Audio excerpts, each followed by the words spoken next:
প্রিয় দর্শক, আজকে যে ভিডিওটি দেখছেন, যে ভিডিওর বিষয় নিয়ে কথা বলবো, সেটা আসলে কোনো সাপ না, কোনো বিষধর সাপ না।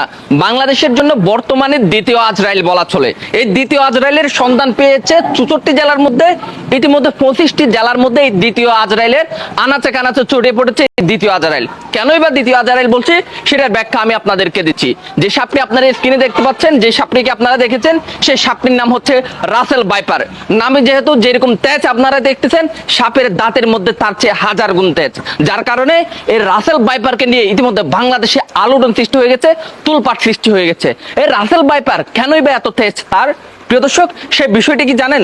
তবে এই রাসেল ভাইপারের ভিডিওটি যারা দেখবেন, দয়া করে শেয়ার করে দিবেন আপনার ফ্যামিলির স্বার্থে, দেশের স্বার্থে, আপনার সন্তানদের স্বার্থে, আপনার স্ত্রীর স্বার্থে, আপনার এলাকার মানুষের স্বার্থে। কেননা এই দ্বিতীয় আজরাইলের ছুবল যদি আপনার সন্তানদের গায়ে কিংবা আপনার এলাকার কোনো মানুষের গায়ে যদি একবার লাগে, তাহলে আজরাইল হয়তো সেকেন্ডের মধ্যে প্রাণ নিলেও এটা 2 সেকেন্ডের মধ্যে 100% প্রাণ নিয়ে নিবে, এমনটাই গবেষকরা বলেছেন। প্রিয় দর্শক, সেই সাথে এই দ্বিতীয় আজরাইলের উৎপত্তিতে আসলে কোথায় হয়েছে সেটা কি আপনারা জানেন? হয়তো জানেন না। প্রিয় দর্শক, আমাদের পার্শ্ববর্তী দেশ ভারত, যেটা আমরা আমাদের প্রতিবেশী দেশ বলি, সেই দেশে কিন্তু সাপ মারে না, খুবই কম মারে, এবং সেই দেশে সাপ কিন্তু শ্বাস করে।